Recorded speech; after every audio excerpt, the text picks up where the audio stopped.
One more email today from, this is a good name, Sebastian Barada. Ooh. Yeah. He's heir to the Barada cheese fortune. Yeah, that's true. Suave dude, just by his name alone. Yeah. He's worried about game delays.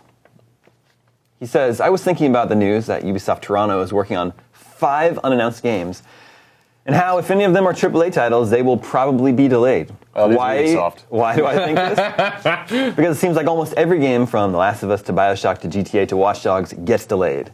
Why? This wasn't as much of an issue a few years ago. Why is it now? Most gamers agree that while delays suck, it is overall for the best to ensure a quality release. Unlike Battlefield 4, which should have been delayed. Are publishers getting too antsy revealing games and starting the hype train too soon? And could this be because of the possibility of leaks? How they are now a huge threat and if they want to beat leakers to the punch? Anyway, so first of all, are game delays more common today than they used to be? Probably, but it's because games are really, really hard to make, and they're getting harder every year. You know, it takes more and more people. It's a bigger and bigger effort. Money. More and more money. I mean, that's the thing. Like, you look at Watch Dogs. They've said publicly, yeah, we had the game content complete. We could have put it out at the console launches, PS4 and Xbox One launches. Look at that, Watch Dogs B-roll. It's like, I didn't even prep for this. How did Wizards they know? in there. What a coincidence. But they said, I try to keep him on his toes. Ransky's daughter. We could have had Watch Dogs out, but, you know, we didn't feel like the quality was quite there. And what they're actually saying, the translation of that is, we could have put it out, it would have made a little money, but it would have limited the franchise's potential, because if we put it out and it's just okay, people are less likely to buy a sequel, and we're less likely to have a franchise. So these companies are looking at it in the very long term and in franchise potential. Yeah. So they've chosen to delay Watch Dogs by what is it? It's going to end up being 6 months, because it's May. They announced May something, right? It's supposed to be a PS4 launch game. Yeah.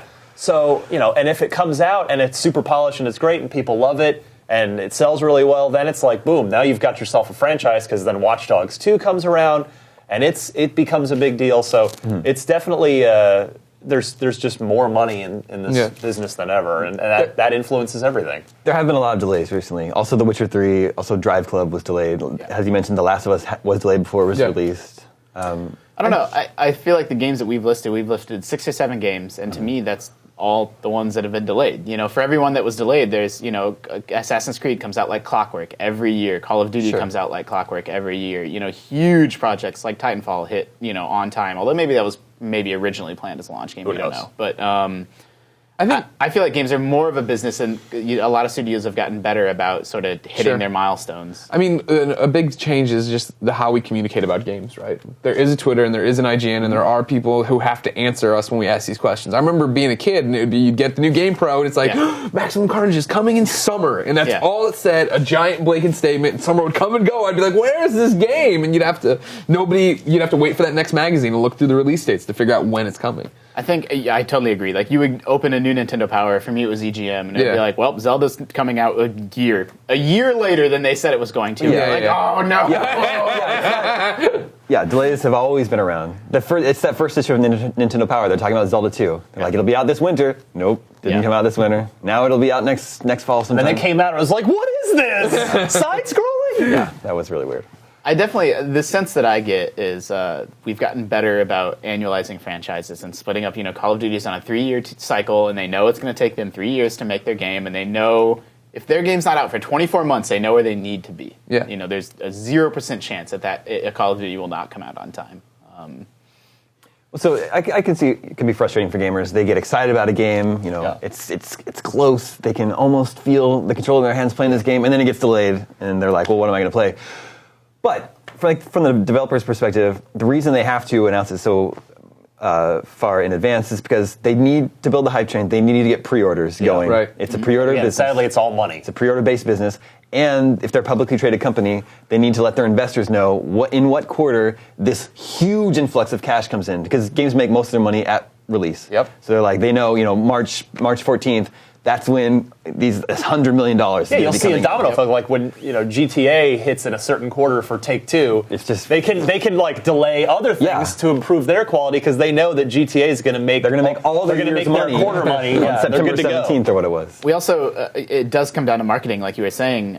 Games that are new, stuff like Watch Dogs, stuff like The Order, they have to get out in front of those earlier. They say, look, man, this game's not coming for a couple years, but we're going to ease you into what this game's all about and what makes it awesome, and we're going to do drops of new assets and trailers every few months. Whereas a game like Assassin's Creed, there's one coming out this fall, presumably, and we don't know what it is yet. Right. That game is not that many months away, and they haven't even announced it because they've been working on it for 2 years at least. And so, but since it's not a new, like people understand, like when they do announce it, they don't need to be like, look, you're this guy and an animus. Like there's a lot that can sort of be unspoken, and like they can just talk about what's new. Same with Call of Duty. Like we haven't seen this year's Call of Duty either, even though it's only 6 months away. Yeah. So I mean, the question for delays coming up is just how people are going to transition to PlayStation 4 and Xbox One. You know what I mean? These are new. Granted, they're more like PCs, but they are new hardware, and there are going to be kinks to work out. Is what you're talking about, right? Like they probably didn't need to tease Uncharted as early as they did for the Uncharted franchise, but they needed to do that so you were excited about the PlayStation 4 to buy the PlayStation 4. Sure. But it was same thing happened with Halo last year. And calculated moves that those Uncharted didn't have a release date attached to it, even a hint at a release date, right? It's just like here's a logo, not even it's a name. coming. Yeah, it's just go. It's coming. So it's like you can speculate, and who the heck knows what's going on behind closed doors at Microsoft or Sony, but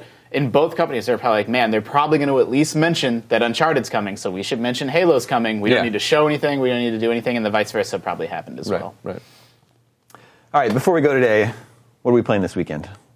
I'll start us off. Tonight, the girlfriend and I are staying in to play Walking Dead Season 2, Episode 2. Nice. Good choice. Yeah. Good choice. Play that. Also, totally into Towerfall right now. Oh, continue playing the so quest good. mode of that. And finally started playing Hearthstone. Yeah. Which is so good. It's great. I'm really hooked on that, too. I'll be playing Infamous Second Son. Jealous. Look at you, just dropping the name dropping. Going back into Titanfall. Playing some more Took a Titanfall. night off last night to catch up on a couple TV shows. Archer, Justified. Now back to Titanfall. Are you caught up with Archer now? Archer. I am caught up. I don't know how I feel about the current season. I'm a little iffy on it. I mean, it's funny, but I'm not laughing out loud as much. Yeah, that's how I feel about it. But they just renewed it for 2 more seasons, so which I'm down for. I guess I'll keep watching. It's fine. I'm finally playing South Park. I'm actually borrowing Ryan's copy. Game is so good. So good. It is exactly what I wanted. Exactly. Like last week I'm like, man, I feel like that's the game that's like exactly the game that I want right now, and it totally is. Yeah. I hope that game sells really well, not because Matt and Trey need the money, but because they don't. But for Obsidian, because they did a hell of a job working with such a Matt great and game. Trey. Reward their good work. And those guys, Also it's reward like, a good use of a licensed game, Yes, right? Yeah, one of the best. I got into Blizzard's Heroes of the Storm alpha test, which is their MOBA, their League of Legends game. And it's meant to be like a MOBA. It's more casual. Matches only take 15 minutes, and you're not buying equipment, and there's no last hitting and some of the rules that are confusing for people that don't know the genre. And so it's a good test case for me because I don't know the genre at all, and that's who it's for. And so I checked it out a little last night, and I'll probably be playing some more of that too. Nice. Did you watch Sherlock Season 3? Yeah. Should I watch Season 3? Sure, I mean, yeah. Is it still good? Like, I liked 1 and 2, but I've heard mixed things about Season 3. Season 3 is not as good. Okay, so that doesn't make me want to watch But that. 1 and 2 are so good. Yeah. Like, saying it's not as good, it's still better than most of what's on TV. Is that true? Okay. Yeah. I mean, it's not as good. I want to start a new show. I was thinking about that. Yeah, I mean, it doesn't count as Like, starting. It's you only want to write it and produce it? Yeah, I want to start a new show. I want to be the showrunner of a new show. Start watching Doctor Who. I'll tell you where to start. There's too much. I feel like Doctor Who, there's just too much Doctor Who to watch. I'll help you. I'll hold your hand through it, Damon. Did you ever watch Rome on HBO? I love Rome. Okay, I was gonna say, that was. because you could probably just go on to HBO Go and find one of the HBO shows that I feel like I've watched them all though. I think I've seen everything. You're hardcore. Entourage. I need to do seasons 2 and 3 of Treme. That's one episode show I need to continue.